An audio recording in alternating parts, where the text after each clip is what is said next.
Hello मेरे प्यारे बच्चों, कैसे हो आप सभी। उम्मीद करता हूँ मेरे प्यारे बच्चे एकदम बढ़िया होंगे और अच्छे से पढ़ाई कर रहे होंगे।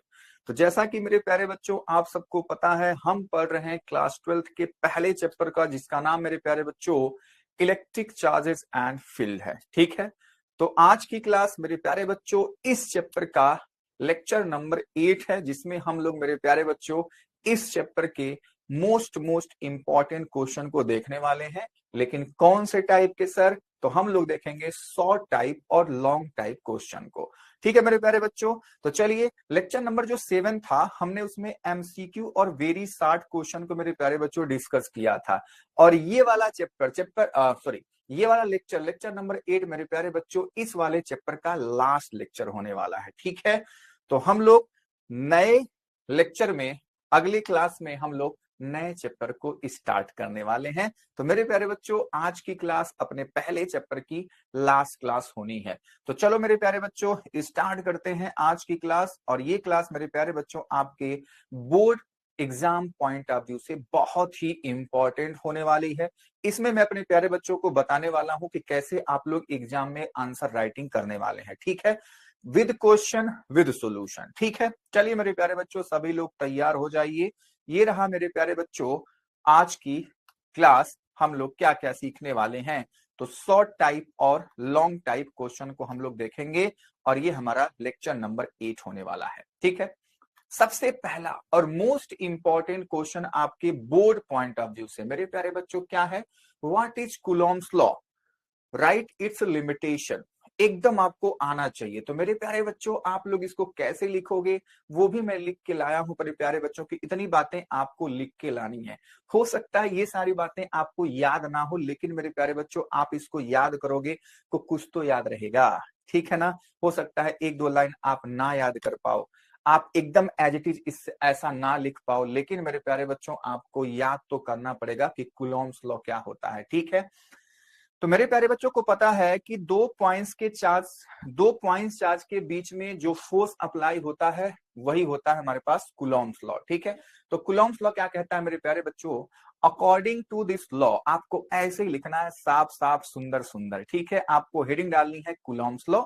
उसके बाद मेरे प्यारे बच्चों जो ये लॉ कहता है उसको अपने अपने सेंटेंसेस में आपको लिख देना होता है।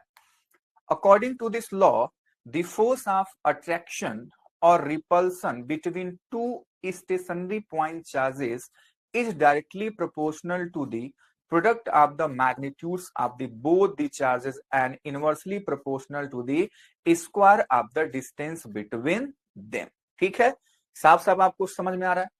एंड डायरेक्शन के बारे में गुलाम साहब क्या कहते हैं? And the direction is along the line joining the two charges. ठीक है, उन दोनों चार्जों को मिलाने वाली जो लाइन होती है उसके अलोंग होता है ये फोर्स। ठीक है, अब ये हमने स्टेटमेंट तो लिख लिया। अब बच्चों इसका मैथमेटिकल फॉर्म कैसे लिखोगे? तो ऐसे हमने बताया था।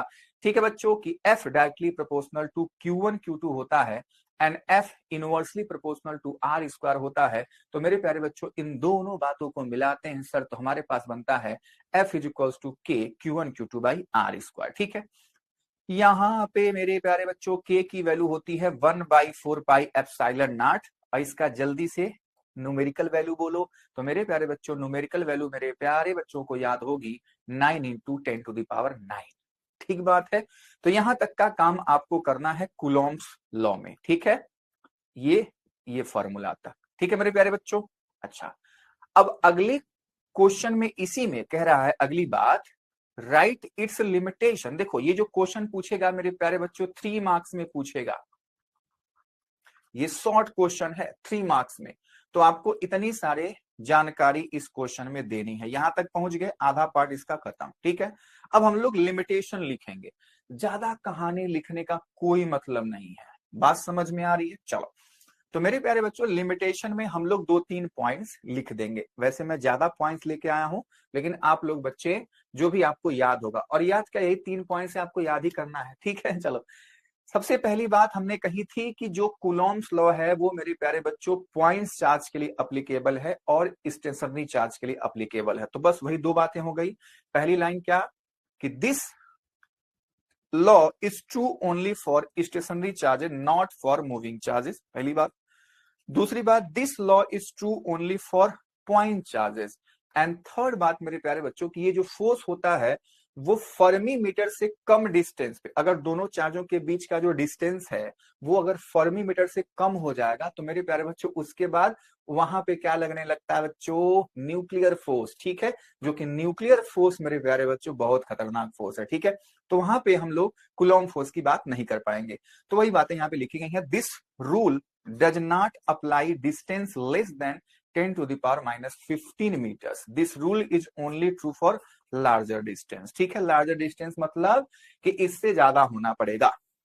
ठीक है, तो ये मेरे प्यारे बच्चों कुछ लिमिटेशन थी, इन बातों को आपको याद रखना है और मेरे प्यारे बच्चों को 3 मार्क्स एकदम मिल जाने, कोई नहीं काट सकता 3 मार्क्स आपको मिलने से। ठीक है ना बच्चों, अब आते हैं क्वेश्चन नंबर 2 पे, जो कि बच्चों जैक 2024 में पूछा गया क्वेश्चन है। ठीक है, क्वेश्चन मेरे प्यारे बच्चों कैसे कहता है, तो क्वेश्चन आपके एग्जाम में ऐसे पूछा जाता है, derive an expression for the torque experience by N electric dipole kept in uniform electric field, ऐसे क्वेश्चन कहेगा। ठीक है, तो आपके दिमाग में कुछ चमक रहा होगा कि इलेक्ट्रिक डाइपोल के बारे में बात कर रहा है, टॉर्क के बारे में बात कर रहा है, तो सर हमने कहीं तो किया था यूनिफॉर्म इलेक्ट्रिक फील्ड में हम लोग डाइपोल को लाकर रख देते थे, अब वो इलेक्ट्रिक फील्ड उसको घुमाता था और टॉर्क की वैल्यू आती थी tau equals to P sine theta. तो मेरे प्यारे बच्चों एकदम आप पहुंच चुके हैं वहां पे,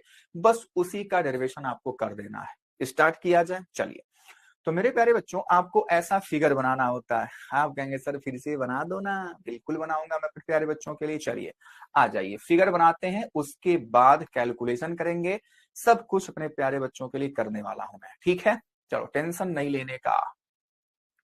चलो 1 2 3 4, ठीक है, तो ऐसे 4-5 आपको सुंदर सुंदर और इक्वी डिस्टेंस लाइनें बनानी है। कौन बच्चा बताएगा कि ये लाइनें क्या रिप्रेजेंट करती हैं?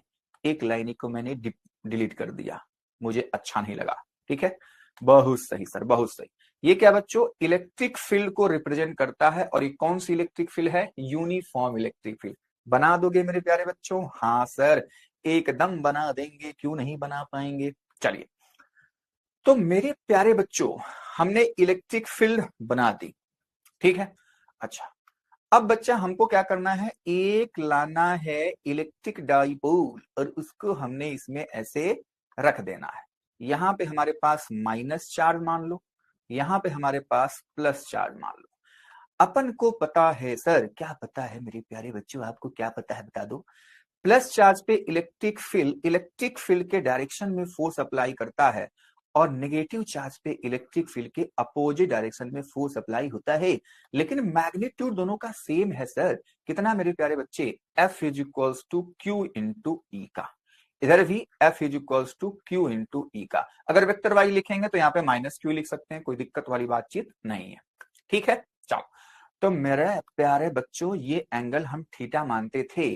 ओके सर, और मेरे प्यारे बच्चों क्या करते थे हम लोग, यहाँ पे इसके लेंथ को 2a या 2l लिख देते थे। ठीक है, डाइपोल का लेंथ 2a या 2l, दोनों में से कुछ भी लिख दो, कोई दिक्कत वाली बातचीत नहीं है सर। ठीक है, अब मेरे प्यारे बच्चों हमने देखा था कैलकुलेशन। देखो कोई भी डेरिवेशन है ही, आपसे पूछा गया डेरिवेशन, ये 3 मार्क्स में या 5 मार्क्स में पूछा जाने वाला क्वेश्चन है।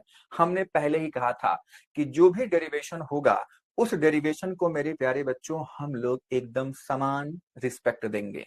ठीक है, हम लोग शॉर्ट क्वेश्चन लॉन्ग क्वेश्चन को एकदम सेम रिस्पेक्ट देंगे, क्योंकि वही डेरिवेशन कभी शॉर्ट में पूछ लिया जाएगा, वही सेम टू सेम डेरिवेशन उसके सामने कोई डिफिनीशन चिपका करके उसको लॉन्ग में पूछ लिया जाएगा। ठीक है बच्चों, तो इस बात को अपने दिमाग में आप लोग बिठा लीजिए। ठीक है, कि वही सेम क्वेश्चन शॉर्ट में भी पूछा जा सकता है, वही सेम क्वेश्चन लॉन्ग में भी पूछा जा सकता है मेरे प्यारे बच्चों। तो चलिए ऐसा फिगर बनाएंगे। फिगर बनाने के बाद इस फिगर के बारे में 2-4 बातें लिखते हैं। क्या लिखते हैं मेरे प्यारे बच्चों? मैं लिखूंगा नहीं, मैंने कई बार बताया, लेकिन सामने आपको मैं दिखाऊंगा, सब कुछ लिखा हुआ है। ठीक है, क्या लिखेंगे? 2-4 बातें आप याद भी कर सकते हैं। कैसे लिखते हैं देखो, let an electric dipole of length 2a is placed in uniform electric field capital E। ठीक है, मेकिंग एंगल थीटा। अरे लिख पाओगे नहीं लिख, अपनी लैंग्वेज में आप जैसे मन लगे वैसे लिख लो, लेकिन दो चार बातें लिखनी है, मेरा पैटर्न आपको फॉलो करना है। तो मेरे प्यारे बच्चों भर भर के नंबर मिलेगा, एक भी नंबर आपका कट नहीं सकता, ये मेरी गारंटी है। ठीक है, बात समझ में आई? तीन स्टेप, फिगर, फिगर का इंट्रो, उसके बाद कैलकुलेशन। ठीक है मेरे प्यारे बच्चों, चलो तो फिगर बन गया जी, इसका इंट्रो लिख देंगे जी। अब मेरे प्यारे बच्चों हमारी बात आती है कैलकुलेशन पे। तो हम देख पा रहे हैं कि अगर मैं देखूं एफ नेट, पहली बात मैं देखना चाहता हूं कि इस इलेक्ट्रिक डाइपोल पर नेट फोर्स कितना लग रहा है। तो आप कहेंगे sir F is equals to Q into E इधर, F is equals to Q into इधर, तो Q into E, Q into E क्या हो जाएगा मेरे प्यारे बच्चों? जीरो। क्यों? क्योंकि मेरे प्यारे बच्चों दोनों का मैग्नीट्यूड सेम है, दोनों एक दूसरे के अपोजिट डायरेक्शन में हैं, तो मेरे प्यारे बच्चों उनका मैग्नीट्यूड क्या होगा? जीरो। ठीक है मेरे प्यारे बच्चों, बस। तो मेरे प्यारे बच्चों नेट फोर्स क्या हो गया? जीरो, है ना। अब अपने को क्या देखना है कि क्या कोई और फोर्स लग रहा है क्या, कुछ और हो सकता है, ये रोटेशन कर सकता है क्या? यानी कि एफ नेट जीरो हुआ तो इसका मतलब क्या? तो आपका दिमाग चमका, हमने पढ़ा था क्लास 11th में, क्लास 11th की बात है मेरे प्यारे बच्चों, कि जब किसी भी ऑब्जेक्ट पर, किसी भी सिस्टम पर नेट फोर्स जीरो हो जाता था तो हम कहते थे कि वो ऑब्जेक्ट ट्रांसलेटरी मोशन नहीं कर पाएगा कभी जीवन में। ठीक है, अब हम देखेंगे क्या रोटेटरी मोशन हो सकता है, तो उसके लिए हमको टॉर्क चेक करना पड़ेगा। ठीक है, तो आप कहेंगे सर हाँ ये रोटेट कर जाएगा, कैसे? ये ऐसे मेरे प्यारे बच्चों रोटेट कर सकता है। ठीक है, तो यही रोटेट करेगा, तो इसका टॉर्क हमको कैलकुलेट करना, यानी कि torque is not equals to zero. तो कितना टॉर्क होगा वही तो हमको यहाँ पे चेक करना है। ठीक है, तो उस टॉर्क को चेक करने के लिए मेरे प्यारे बच्चों हमने लिखा टॉर्क का फॉर्मूला होता है sir force into perpendicular distance, perpendicular distance between force, ऐसे लिख सकते हैं। ठीक है, परपेंडिकुलर डिस्टेंस बिटवीन फोर्स।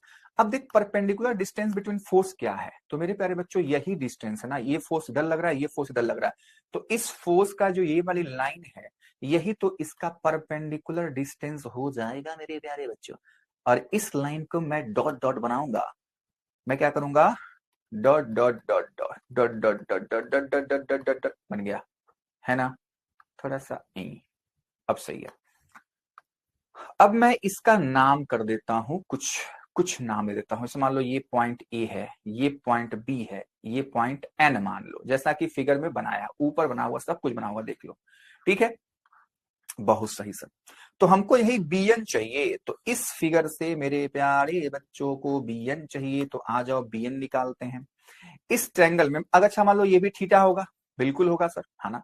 तो हम कहेंगे सर साइन थीटा अप्लाई करो ना। साइन थीटा क्या होता है? परपेंडिकुलर बाई हाइपोटेनस, यानी कि B N by A B लिखूंगा मैं। ठीक है, और हमको बी एन चाहिए, तो बी एन क्या हो जाएगा? A B sine theta sir जी। अच्छा ए बी क्या है? आपको दिख रहा है 2a है, तो बी एन की वैल्यू मेरे प्यारे बच्चों हो जाएगी 2a साइन थीटा। अरे बोल हाँ या ना? ठीक है, तो वही मेरे प्यारे बच्चों बी एन यहाँ पे अब लिखोगे आप, तो आप लिखेंगे tau is equals to force into B N. अच्छा जी, अच्छा जी। तो मेरे प्यारे बच्चों tau is equals to F क्या है? Q into E, B N क्या है मेरे प्यारे बच्चों? 2a sign theta sir.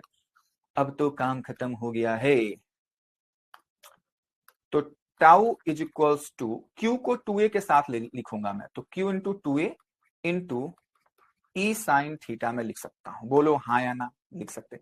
अच्छा, अब मेरे प्यारे बच्चों का दिमाग चमका और बोले सर क्यू इंटू 2a को तो मैं p लिख सकता हूँ। हाँ बच्चे, वही तो लिखना है यहाँ पे। तो tau is equals to p, और ये बचा e, और ये बचा साइन थीटा।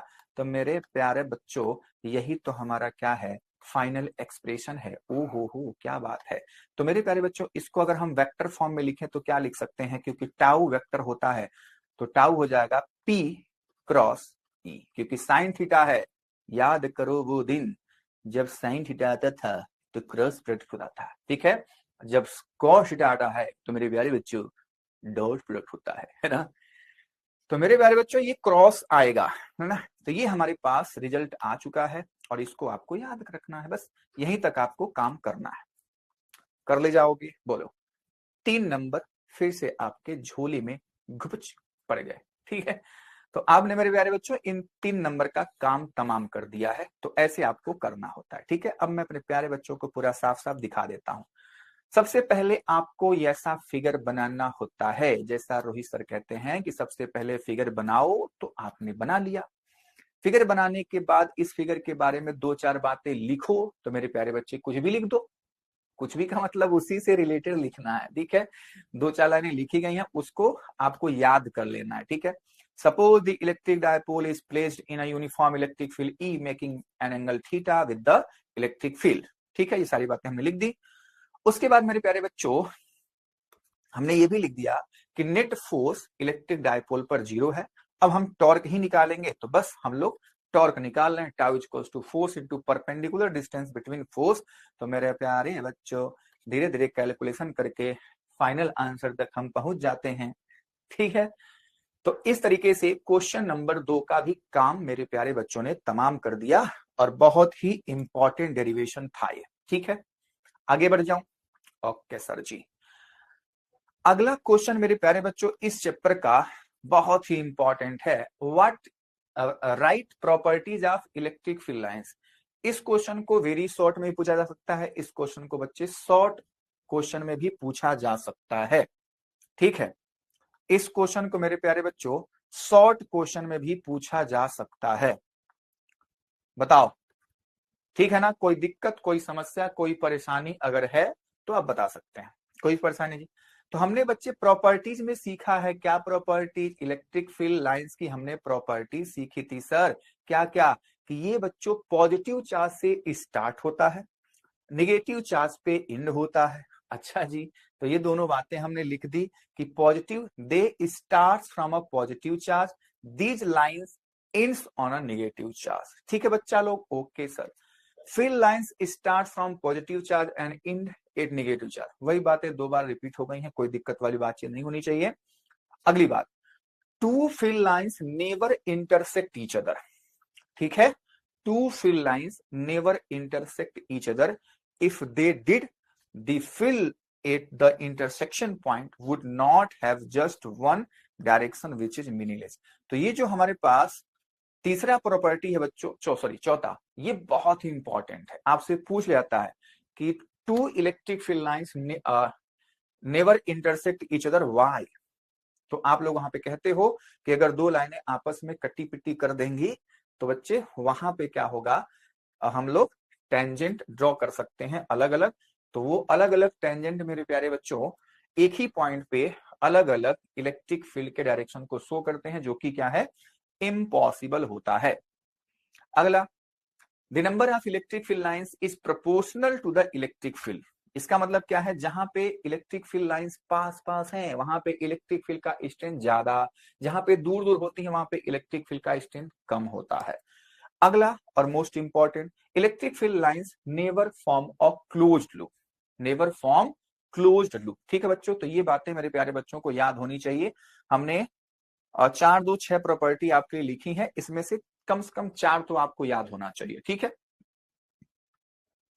क्वेश्चन नंबर 4 की बात करते हैं। क्वेश्चन नंबर 4 मेरे प्यारे बच्चों, क्वेश्चन नंबर 4 बहुत इंपॉर्टेंट है, ठीक है। इसको भी मेरे प्यारे बच्चों आप देख पा रहे हैं कि बोर्ड एग्जाम में पूछा गया क्वेश्चन है, और ये मेरे प्यारे बच्चों क्वेश्चन आपके पास 5 मार्क्स का है, 5 मार्क्स का एक क्वेश्चन है, ठीक है। तो चलिए स्टार्ट करते हैं मेरे प्यारे बच्चों अपने इस 5 मार्क्स की कहानी को। क्वेश्चन कह रहा है कि डिफाइन इलेक्ट्रिक डाइपोल मोमेंट। आपको इलेक्ट्रिक डाइपोल मोमेंट मेरे प्यारे बच्चों डिफाइन करना है ना। तो इलेक्ट्रिक डाइपोल मोमेंट क्या होता है, इलेक्ट्रिक डाइपोल मोमेंट मेरे प्यारे बच्चों किसी भी इलेक्ट्रिक डाइपोल के चार्ज और उस डाइपोल के लेंथ के प्रोडक्ट के बराबर होता है। उसको हम स्मॉल p से रिप्रेजेंट करते हैं, p equals to q into 2a हो जाता है, ठीक बात। ओके सर जी, ओके सर जी। चलो, तो ये यहां तक की बातें हो गई। अब उसके बाद की जो बात है, कह रहा है derive an expression for the electric field eight a point on equatorial position of an electric dipole. तो मेरे प्यारे बच्चों इक्वेटोरियल पोजीशन पे आपको बच्चे इलेक्ट्रिक फील्ड इंटेंसिटी को फाइंड आउट करना है, उसके एक्सप्रेशन को बताना है। तो चलो सभी लोग तैयार हैं। तो सबसे पहले इसका डिफिनीशन आपको याद होना चाहिए इलेक्ट्रिक डाइपोल मोमेंट का। ठीक है, क्या है? The product of a charge of an electric dipole and the distance between the two charges is called electric dipole moment. ठीक है बच्चा, और इसको हम P equals to Q into 12 लिखते हैं। इसका डायरेक्शन भी आप बता सकते हैं कि माइनस चार्ज से प्लस चार्ज की तरफ होता है इसका डायरेक्शन। ठीक है, चलिए डेरिवेशन पे आते हैं। तो 2 मार्क्स का डिफिनीशन और 3 मार्क्स का डेरिवेशन, 5 मार्क्स के क्वेश्चन बनाए जाते हैं, ऐसे भी डिजाइन किए जाते हैं। ठीक है बच्चों, कि उसके सामने एक डिफिनीशन ऐड कर दिया, वो 2 मार्क्स का हो गया, और आपका जो डेरिवेशन है वो 3 मार्क्स का हो जाएगा। ठीक है, चलिए तो मेरे प्यारे बच्चों स्टार्ट करते हैं डेरिवेशन को। सबसे पहले हम लोग इक्वेटोरियल पोजीशन वाले की बात करेंगे। तो ऐसा सुंदर सा फिगर बनाएंगे। सर बना दो, चलो बना देते हैं बच्चे, थोड़े प्यारे बच्चों के लिए। आ जाओ, डरने का नहीं बच्चा, डरने का नहीं है मेरे प्यारे बच्चों, मेरी प्यारे बच्चों। चलो, ये हमारे पास क्या है? ये हमारे पास है sir electric dipole, minus Q plus Q। दोनों के बीच का जो लेंथ है, मतलब डिस्टेंस है, वो हमने मान लिया 12। हमने बताया था अपने प्यारे बच्चों की कभी 2a या 12 मानते हैं। इसके मिड पॉइंट को मैं O कहता हूं। ठीक है, ओके सर जी। अब यहां से एक परपेंडिकुलर ऐसे ड्रॉ करूंगा, और इसी परपेंडिकुलर पर मेरे प्यारे बच्चों एक पॉइंट लेट किया जाएगा, और उस पॉइंट को हम कहेंगे कैपिटल P। ठीक है, मान लो ये पॉइंट P यहां पे है। ठीक है, इसी पॉइंट P पर due to this electric dipole we have to find out electric field intensity. ठीक है बच्चा, तो हम लोग क्या करते हैं, दोनों चार्ज से इस पॉइंट P को ऐसे मिला देते हैं। सर मिला दिया जी, एकदम मिला दिया। ठीक है, और जो भी एक्स्ट्रा मैं बनाऊंगा उसको मैं डॉट डॉट करूंगा। मेरी मर्जी, मेरी मर्जी, ओ मेरी मर्जी। चलो ठीक है, हाँ सर आपकी मर्जी चलेगी। तो इस पॉइंट P को यहां पे बना लेते हैं। ये हमारे पास पॉइंट P है। ठीक है बच्चा, अब इसी पॉइंट P पर अपने को इन दोनों चार्ज से बच्चों इलेक्ट्रिक फील्ड अलग अलग पहले फाइंड आउट करना है। अच्छा, तो सबसे पहले क्या करते हैं, पॉइंट O से पॉइंट P के डिस्टेंस को हम स्मॉल r बोल देते हैं। ये मिड पॉइंट है तो ये L हो जाएगा, ये L हो जाएगा। यहाँ पे देख रहे हो राइट एंगल ट्रायंगल बन रहा है, तो आप कहेंगे सर माइनस Q चार्ज से P का डिस्टेंस हो जाएगा R square plus L square under root का, under root R square plus L square. वाह सर क्या बात है। ठीक है, तो सेम टू सेम फिगर मेरे प्यारे बच्चों यहाँ पे बन चुका है, देख लो आप। ठीक है, अब हम लोग क्या करेंगे, कांड करेंगे। क्या कांड करेंगे जी, हम लोग मान लेते हैं मेरे प्यारे बच्चों कि प्लस Q चार्ज का जो इलेक्ट्रिक फील्ड होगा उसको मैं E1 बोल दूं। बोलो बोल दूं क्या? आप बोलेंगे सर हाँ आपकी मर्जी है, बोल दीजिए। तो E1 क्या होगा, 1/4πε0। Q के जगह पे Q ही रहेगा, R स्क्वायर होता है ना, तो R क्या है, under root R square plus L square. तो R square plus L square और इसका होल स्क्वायर, ये E1 हो गया। ठीक है मेरे प्यारे बच्चों, हाँ सर। अब माइनस Q चार्ज का जो इलेक्ट्रिक फील्ड है मेरे प्यारे बच्चों, उसको मैंने E2 मान लिया, मेरी मर्जी, मेरी मर्जी। तो 1/4πε0, और ये भी हो जाएगा Q, और अंडर रूट डिस्टेंस वही है, आपको दिख रहा होगा, R square plus L square और इसका भी होल स्क्वायर। तो मेरे प्यारे बच्चों को दिखा कि सर ये दोनों चार्ज का जो इलेक्ट्रिक फील्ड है वो तो सर सेम दिख रहा है, यानी E1 is equals to E2 है। ठीक है, ये बात बहुत इंपॉर्टेंट है। अब कैसे इंपॉर्टेंट है अभी आपको समझ में आएगा। अब हमने मैग्नीट्यूड तो देख लिया दोनों चार्ज का उस पॉइंट P पर। अपना काम क्या है सर, स्टेप बाय स्टेप पहले हम मैग्नीट्यूड निकाले, अब हम लोग क्या निकालेंगे, डायरेक्शन। ठीक है, चलो डायरेक्शन निकालने के लिए सभी लोग तैयार हो जाइए। तो मेरे प्यारे बच्चों, हमारे प्यारे बच्चे जानते हैं, क्या जानते हैं, हमारे प्यारे बच्चे जानते हैं कि due to positive charge electric field at any points away from the charge. ठीक है बच्चों, पॉजिटिव चार्ज से इलेक्ट्रिक फील्ड का डायरेक्शन दूर होता है, और निगेटिव चार्ज की तरफ होता है। तो मेरे प्यारे बच्चों हमको पता है ये प्लस चार्ज है, तो इसका इलेक्ट्रिक फील्ड इधर होगा जी। अगर ये निगेटिव चार्ज है, इसका इलेक्ट्रिक फील्ड इधर होगा जी। अरे बोल दो हाँ या ना। आप कहेंगे सर बिल्कुल सही बात। तो ये मेरे प्यारे बच्चों है E1 और ये मेरे प्यारे बच्चों क्या है E2। Oh my God, oh my God. अब मेरे प्यारे बच्चों एक काम और मैं करूंगा, क्या करूंगा, इसी पॉइंट P पे एक मैं इलेक्ट्रिक डाइपोल की जो मिलाने वाली जो लाइन है उसके पैरेलल में ऐसे एक लाइन ड्रॉ करूंगा। ठीक है, अब ये क्यों कर रहा हूं, सब कुछ मैं कैलकुलेशन के लिए कर रहा हूं। ठीक है बच्चे, अगर मान लो ये एंगल थीटा है तो क्या मैं डायरेक्ट कह दूंगा ना कि ये भी एंगल थीटा होगा, ये भी एंगल थीटा होगा। बोलो हाँ या ना। ठीक है मेरे प्यारे बच्चों, बस अब जैसे ही आप ये इतनी बातें मेरी कहते हो, मैं क्या करता हूं अपने प्यारे बच्चों को अच्छे से इस बात को समझाने के लिए, ताकि इस फिगर में ज्यादा 3-5 ना हो। 3-5 ना हो मतलब ज्यादा फिगर में गंदगी ना हो। मैं इस पॉइंट P को अलग बनाऊंगा। यहाँ पे ये पॉइंट P है, ठीक है। इस पॉइंट P पे इलेक्ट्रिक फील्ड इधर, इस पॉइंट P पे इलेक्ट्रिक फील्ड एक इधर है। इस पॉइंट P पे एक ऐसी लाइन है हॉरिजॉन्टल डायरेक्शन में। ठीक है, ये एंगल थीटा है, ये भी एंगल थीटा है। ये E1 महाराज है और ये मेरे प्यारे बच्चों E2 महाराज है। समझ में आई बात? अच्छा, अब मैं एक लाइन और ड्रॉ करूंगा जो कि यहाँ पे परपेंडिकुलर लाइन होगी। ठीक है, वर्टिकल लाइन। अब मैं क्या करूंगा मेरे प्यारे बच्चों, मैं अब इन दोनों इलेक्ट्रिक फील्ड को रिजोल्व करना चाहता हूं। क्या करना चाहता हूं? रिजोल्व करना चाहता हूं। तो चलिए जी कर लीजिए मेरे प्यारे बच्चों। रिजोल्व करने का तरीका मैंने प्यारे बच्चों को सिखाया था। ये E1 है, थीटा इधर जुड़ा, तो इसका मतलब क्या होगा, इस E1 का E1 cos थीटा का कंपोनेंट इधर आएगा और E1 साइन थीटा का कंपोनेंट बच्चा ऊपर जाएगा। आप कहेंगे वाह सर हमने तो सीखा था। बिल्कुल सीखा था मेरे प्यारे बच्चों ने। ठीक है, E2 का हालचाल भी वही होगा सर, E2 का हालचाल भी वही होगा। E2 का कॉस का कंपोनेंट इधर और मेरे प्यारे बच्चों E2 का साइन का कंपोनेंट नीचे, है ना। बस पॉइंट P को मैं अलग बना दिया अपने प्यारे बच्चों के लिए, जिससे कि उनको दिक्कत ना हो। ठीक है, अच्छा जी। अब मेरे प्यारे बच्चों क्या होगा, देखो हमने अभी देखा था कि E1 E2 का मैग्नीट्यूड सेम है। तो अब मेरे प्यारे बच्चों हम पॉइंट P पर नेट इलेक्ट्रिक फील्ड देखना चाहते हैं।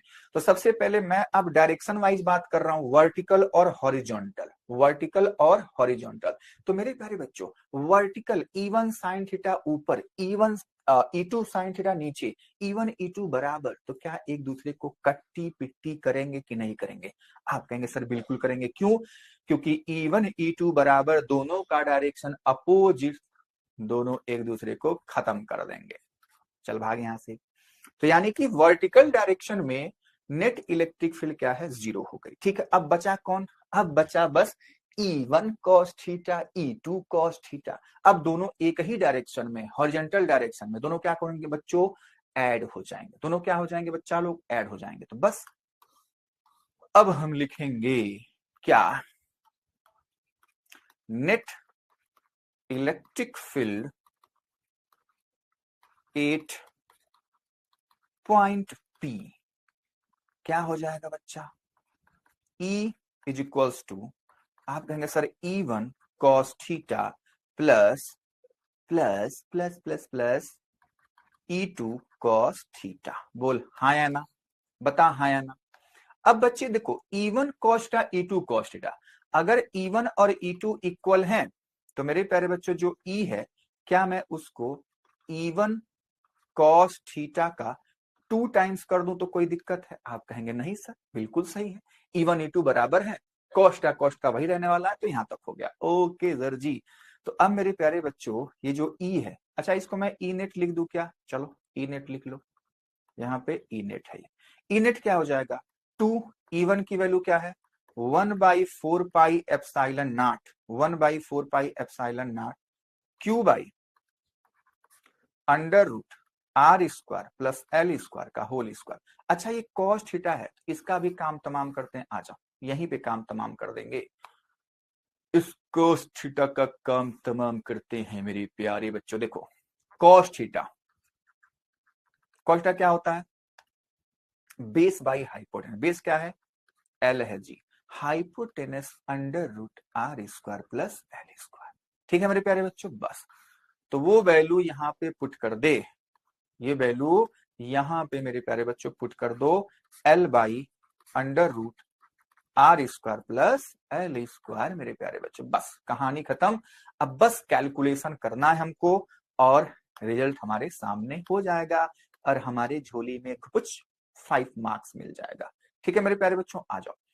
तो मेरे प्यारे लाल, E net is equals to क्या हो जाएगा? देखो क्यू और इस 2 को ले जाऊंगा एल के पास, तो ऊपर मैं लिख सकता हूं ऐसे 1/4πε0 को अलग किया, Q इंटू 2L को एक साथ रख दिया क्योंकि इनमें दोनों में बहुत प्रेम संबंध है। ठीक है, अच्छा अब इसका काम तमाम करते हैं। इसका स्क्वायर करोगे तो इसका मतलब क्या हुआ?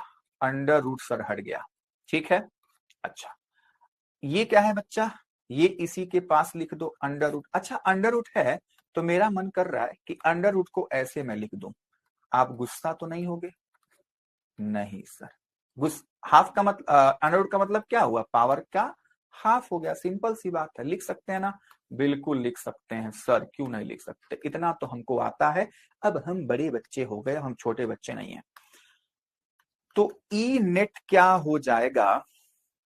1/4πε0। Q इंटू 12 क्या बनेगा बच्चे? P बनता है सर। ओके मेरे प्यारे बच्चों, अब देख इसके पावर 1, इसके पावर हाफ, बेस क्या है? सेम।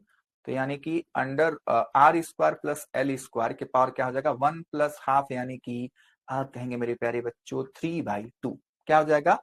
3/2। आप कहेंगे बिल्कुल सही सर। तो यानी कि ई नेट की वैल्यू क्या हो जानी है? 1/4πε0 P बाई। अब देखो, अब यहीं पे मैं एक कांड करूंगा। क्या कांड करने वाला हूं? अच्छा इस लाइन को रिमूव करते हैं, पहले कांड ही कर लेते हैं। ठीक है, खेला होगा खेला। क्या खेला होगा जी? खेला ये होगा कि we know that R is much much greater than L. Much मचा देते हैं, ऐसे हमने मच मचाया था जब इसको थ्योरी में पढ़ा था। तो इसका मतलब क्या होता है? इसका मतलब होता है कि एल अब क्या बनेगा बेचारा? 0 बन जाएगा। ठीक है, तो बस नेक्स्ट लाइन क्या हो जाएगा? E net is equals to 1/4πε0 P by L की जगह पे 0 रखोगे तो केवल आर स्क्वायर बचता है और इसके पावर 3/2 बचता है। चलो जी एक लाइन और अपने प्यारे बच्चों के लिए आगे लिखता हूं। E net is equals to 1/4πε0, ऊपर P है और ये आर स्क्वायर के पावर 3/2, इसका मतलब 2 से 2 कट्टी पिट्टी हो जाएगा, आर पे क्यू बचेगा। अरे बोलोगे हाँ या ना? Yes sir. तो मेरे प्यारे बच्चों ये हमारे लिए क्या है? फाइनल रिजल्ट है। ठीक है, is equals to 1/4πε0 P by R Q. खुश हो जाओ, आपको 5 नंबर मिल जाएंगे अगर आपने इतना काम कर दिया तो। ठीक है, तो ऐसे मेरे प्यारे बच्चों स्टेप बाय स्टेप आपको कैलकुलेशन करना है, ऐसे फिगर बनाना, फिगर के बारे में 2-4 बातें लिखनी है, कहानी खत्म। ठीक है, चलो दिखा देता हूं। तो सबसे पहले ये फिगर बनाना अपने आप को। ठीक है, उसके बाद मेरे प्यारे बच्चों डेरिवेशन ऐसे लिखना है।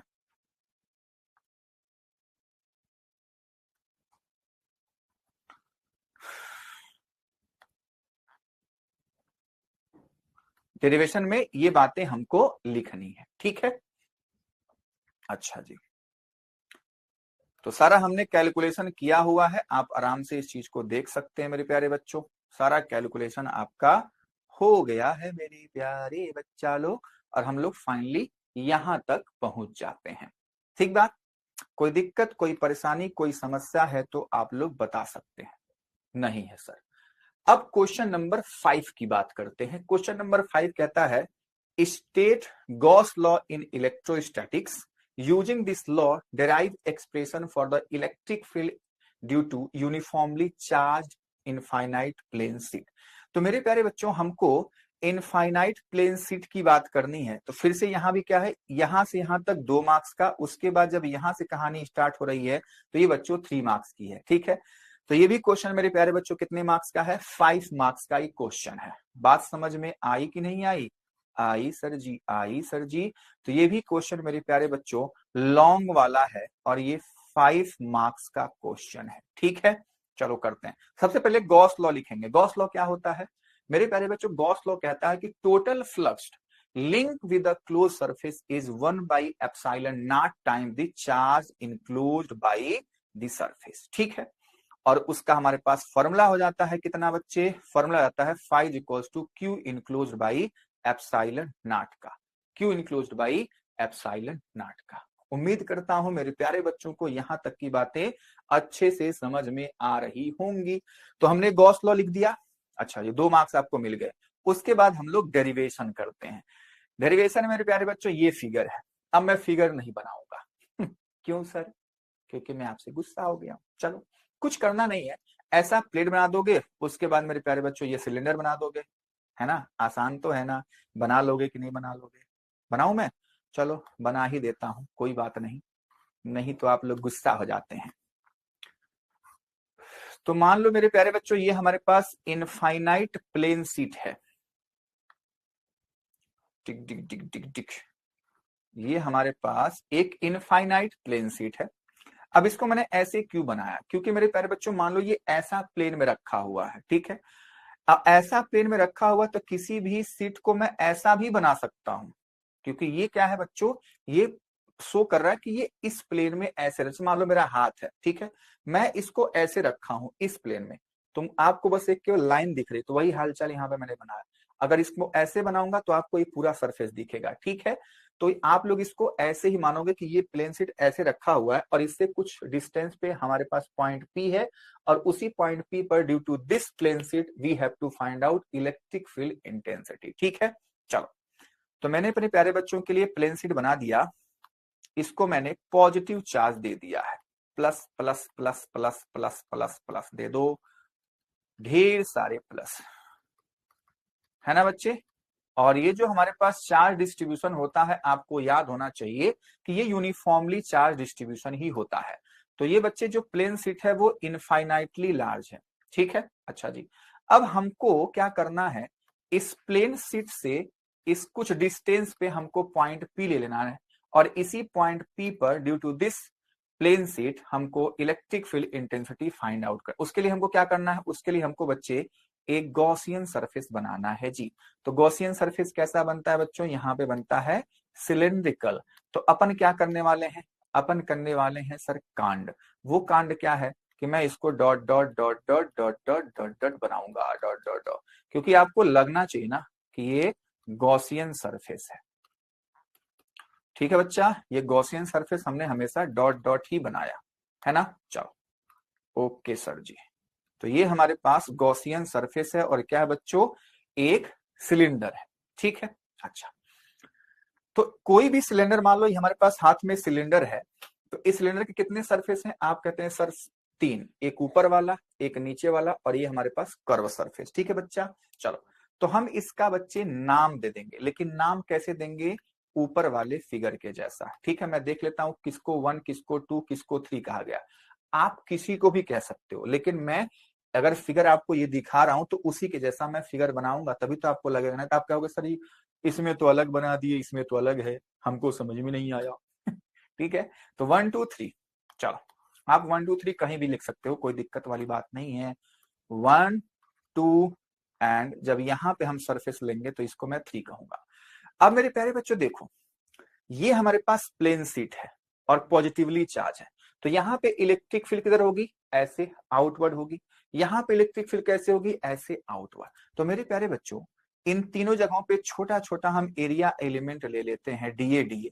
अब इस एरिया एलिमेंट पे यहाँ पे इलेक्ट्रिक फील्ड इधर होगी, यहाँ पे इलेक्ट्रिक फील्ड इधर होगी, और यहाँ पे भी इलेक्ट्रिक फील्ड इधर होगी। ठीक है बच्चे, अच्छा, अब एरिया एलिमेंट किधर होगा? तो एरिया एलिमेंट मेरे प्यारे बच्चों यहाँ पे तो इधर ही होगा डीए, इधर भी कहाँ होगा बच्चों? इधर ही होगा डीए, और यहाँ पे कहाँ होगा बच्चे? इधर हो जाएगा डीए। बात समझ में आ रही? ठीक है, ये एरिया वेक्टर है, सबके ऊपर वेक्टर दिखा दो। ठीक है, तो आपको दिख रहा है पॉइंट 1 और 2 पर थीटा मेरे प्यारे बच्चों 0 है। है ना। यहाँ भी थीटा क्या है बच्चों, 0 है, लेकिन यहाँ पे theta angle between E and D A क्या है बच्चों, 90 डिग्री है ना, है ना। अब मेरे प्यारे बच्चों हमको फ्लक्स निकालना होता है। अगर आप याद करो वो दिन, तो मेरे प्यारे बच्चों हम लोग लिखते हैं सीधा सीधा कैलकुलेशन कि total flux phi is equals to integration, सबका अलग अलग, पहले वाले का E D A cos theta plus दूसरे वाले का E D A cos theta plus plus plus plus तीसरे वाले का E D A cos theta. ठीक है मेरे प्यारे बच्चों, तो उम्मीद करता हूं यहां तक की बातें मेरे प्यारे बच्चों को अच्छे से समझ में आ रही होंगी। ठीक है, तो पहले वाले सरफेस का मेरे प्यारे बच्चों हम देखेंगे थीटा क्या है, 0 डिग्री है जी। तो 1 ई D A cos 0 degree plus दूसरे वाले का E D A cos 0 degree plus तीसरे वाले का, ये 3 है बच्चे, इसका क्या है ई डी ए कॉस 90 डिग्री है सर, 90 डिग्री, बहुत सही। अब ये फाई ई ही चल रहा है, इलेक्ट्रिक फ्लक्स। ठीक है, चलो तो अब मेरे प्यारे बच्चों क्या करेंगे, flux flux flux flux flux flux phi E is equals to, देख 0 डिग्री 0 डिग्री क्या होता है, cos 0 1 होता है और cos 90 0 जाता है, तो यहाँ पर हमारे पास बचेगा 1 का, इसको ईडीए लिख लो, cos 0 1 लिखने की जरूरत नहीं है, इसका 2 लिखो, ये भी हो जाएगा ईडीए और इसका 0 हो गया जी। ओके सर जी, चलो अब मेरे प्यारे बच्चों जो हमारे पास टोटल फ्लक्स बचा केवल 1 और 2 का। ठीक है, तो क्या मैं इसको सीधा सीधा सम कर दूं, अब 1 2 लिखने की जरूरत नहीं है क्योंकि 1 2 आप समझ चुके हैं, तो हो जाएगा 2 इंटीग्रेशन ई डी ए के बराबर। नेक्स्ट लाइन क्या होने वाली है सर, ये भी तो बताइए। नेक्स्ट लाइन होगी मेरे प्यारे बच्चों 2, इलेक्ट्रिक फील्ड हर जगह सेम कांस्टेंट, तो मेरे प्यारे बच्चों ये आएगा बाहर, इंटीग्रेशन के भीतर बचेगा डीए। अब मान लो मेरे प्यारे बच्चों डीए डीए डीए डीए क्या हो जाएगा, हम मान लिए एरिया ए है, तो भैया इसको मैं लिखूंगा डीए डीए डीए डीए क्या बनेगा, ए बनेगा। This is equation number 1। बोलो बात समझ में आई, आप कहेंगे बिल्कुल सर, एकदम समझ में आई सर। तो मेरे प्यारे बच्चों अब फिर से हम जानते हैं गॉस लॉ से। गॉस लॉ क्या कहता है, phi is equals to Q enclosed by epsilon naught. ठीक है, तो मेरे प्यारे बच्चों इसको क्यू ही रहने दो, क्या रहने दो, क्यू ही रहने दो, क्यू बाई एप्सिलॉन नॉट। अच्छा बच्चा, जब हमारे पास ये सरफेस चार्ज डिस्ट्रीब्यूशन है तो हम यहाँ पे सरफेस चार्ज डेंसिटी लिखना चाहते हैं, तो आप बताओ क्या क्यू के जगह पे मैं सिग्मा ए लिख दूं तो आपको कोई दिक्कत हो जाएगी? आप कहेंगे नहीं, कैसे नहीं, क्योंकि मेरे प्यारे बच्चों हम जानते हैं कि सिग्मा इज इक्वल्स टू होता है क्यू बाई ए, और यहां से क्यू इज इक्वल्स टू हो जाएगा सिग्मा ए। अरे बोलो हाँ या ना, अरे बोल दो हाँ या ना, कोई आपत्ति है क्या आपको? आप कहेंगे नहीं सर, तो हमें रख दिया, इसको मैंने इक्वेशन नंबर 2 मान लिया। अब by equation number 2 and 1, from equation 1 and 2, तो बच्चे दोनों फ्लक्स हैं, फ्लक्स फ्लक्स इक्वल होंगे, तो 2EA is equals to sigma A by epsilon naught लिख सकता हूं कि नहीं लिख सकता हूं? जल्दी से बता दो, जल्दी से आप लोग बता दो कि लिख सकता हूं कि नहीं लिख सकता। आप कहेंगे लिख सकते हैं, बिल्कुल सर लिख सकते हैं। अच्छा जी, तो हमको मेरे प्यारे बच्चों ई चाहिए ना, तो ई को इधर रखो, सबको उठा के इधर फेंको, तो हो जाएगा 2A एप्सिलॉन नॉट के। अच्छा जी, ए से ए कट्टी पिट्टी हो गया, तो मेरे प्यारे बच्चों को मिल गया इलेक्ट्रिक फील्ड की value sigma by 2 epsilon not. इसको घेरो और अपना फाइनल आंसर मिल चुका है।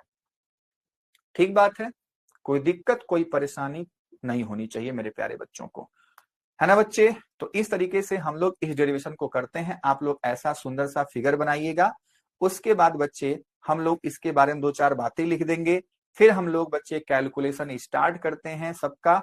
तो सभी सरफेस का मैंने लिख दिया थीटा, तो केवल पहले और दूसरे सरफेस का मिला, उसके बाद हम लोग फाइनल रिजल्ट तक पहुंच चुके हैं।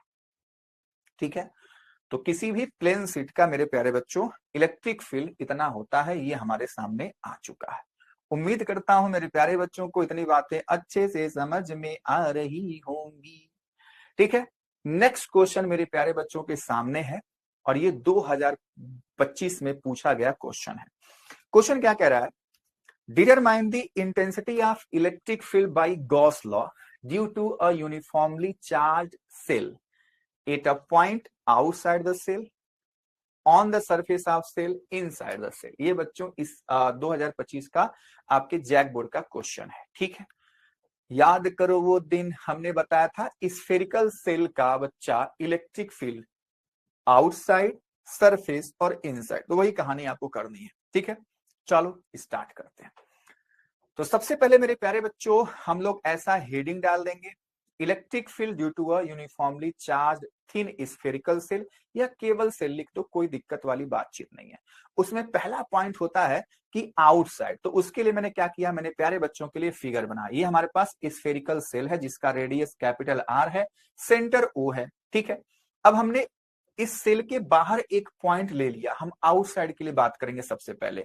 तो बाहर हमने पॉइंट पी लिया, अब जैसे ही बाहर पॉइंट पी लिया उसी पे इलेक्ट्रिक फील्ड हमको कैलकुलेट करनी है। तो मेरे प्यारे बच्चों उस पॉइंट पी से होता हुआ एक गॉसियन सरफेस बनाया जाएगा, तो ये गॉसियन सरफेस है, डॉटेड लाइन। ठीक है, अच्छा हमको पता है कि स्फेरिकल सेल है, तो मेरे प्यारे बच्चों उस पे चार्ज का डिस्ट्रीब्यूशन कैसा है आप ही बता दो। तो हमने अपने प्यारे बच्चों को बताया था कि जब स्फेरिकल सेल है तो बीच में तो खाली स्थान है, बीच में तो कुछ नहीं है, मटेरियल है ही नहीं, तो चार्ज भी नहीं रहेगा। इसका मतलब है जो चार्ज का डिस्ट्रीब्यूशन है केवल और केवल सरफेस पे है, तो यहाँ पे सरफेस चार्ज डेंसिटी सिग्मा का यूज हम करते हैं, तो इसलिए यहाँ पे लिखा गया सरफेस चार्ज डेंसिटी सिग्मा। इतनी बात समझ में आती है? चलो, अब पहला पॉइंट हमारे पास था, हमने फिगर बना लिया, उसके बारे में सारी बातें लिख दी। अब हमको कैलकुलेशन करना है, तो मैं अपने फिगर के पास ही कैलकुलेशन करना चाहूंगा, उसके बाद अपने प्यारे बच्चों को दिखा दूंगा। ठीक है, आ जाओ, देखो ध्यान से। तो हमको क्या करना है बच्चे, यहाँ पे इस पॉइंट पी पर एक छोटा सा डीए एलिमेंट ले लेते हैं ना। ले लिया सर, बिल्कुल ले लिया, चलो ले लिया। अब इस डीए एलिमेंट पर बच्चे एरिया वेक्टर ऐसे आउटवर्ड ही होगा, और इलेक्ट्रिक फील्ड भी मेरे प्यारे बच्चों उसी डायरेक्शन में होगी, है ना। इलेक्ट्रिक फील्ड और एरिया वेक्टर एक ही डायरेक्शन में होंगे, इतनी बात मानते हो? यानी कि theta is equal to 0 degree. तो मेरे प्यारे बच्चों जब मैं यहाँ पे डी फाई ई की बात करूंगा, किसकी बात करूंगा सर? डी फाई ई की बात करूंगा और लिखूंगा ई डी ए कॉस थीटा। बोल हाँ या ना? तो दूसरी लाइन क्या हो जानी चाहिए? अच्छा, डी फाई जानते हैं ना क्या है? डी फाई ई उस छोटे से एरिया एलिमेंट से कितना फ्लक्स पास करेगा वो फ्लक्स है। ठीक है, तो ई डी ए कॉस क्या हो जाएगा? 0 डिग्री। ठीक है, अब नेक्स्ट लाइन में हम इसको क्या लिख सकते हैं? D phi is equals to only E D A मैं लिख सकता हूं। बोल इतनी बात मेरे प्यारे बच्चों को समझ में आ रही कि नहीं आ रही? आ रही। अच्छा, हमको तो टोटल फ्लक्स चाहिए ना, तो हम लिखेंगे total flux phi is equals to integration D phi E. यही कांड तो हमेशा हम लोग करते आ रहे हैं, तो फिर से वही करेंगे, और क्या कुछ अलग थोड़ी करेंगे। तो मेरे प्यारे बच्चों हम लोग नेक्स्ट लाइन में लिखेंगे phi is equals to integration, integration D phi क्या है? ई डी ए है ना।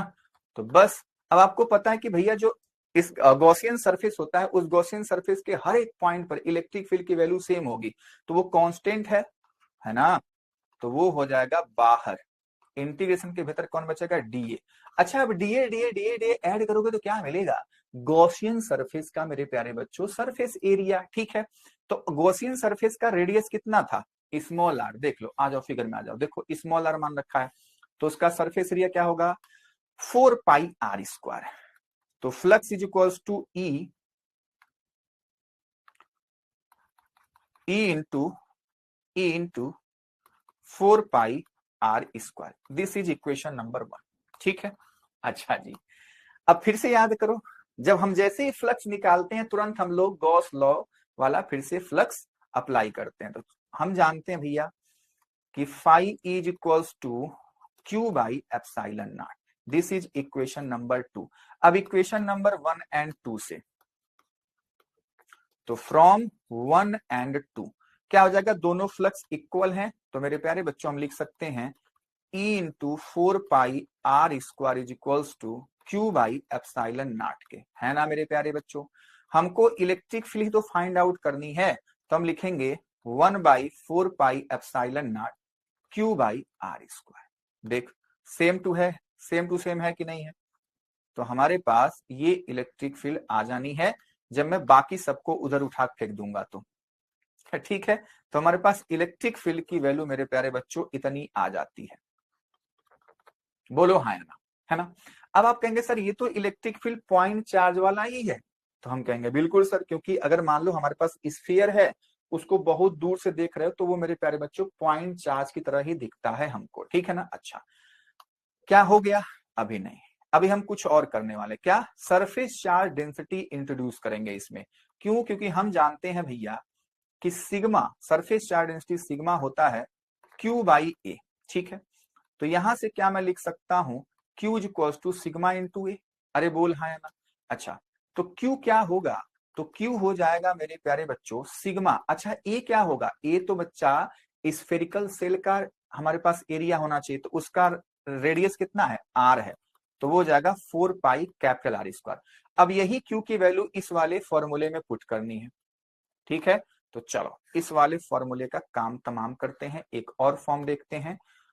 तो E is equals to 1/4 pi epsilon naught, Q के जगह पे sigma into 4 pi capital R square लिखेंगे, और यहां पे मेरे प्यारे बच्चों क्या था, आर स्क्वायर था।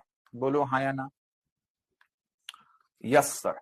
तो मेरे प्यारे बच्चों 4 पाई से 4 पाई कट्टी पिट्टी हुआ, तो E की वैल्यू क्या हो गई, सिग्मा बाई एप्सिलॉन नॉट बचा, capital R square by small R square बचा।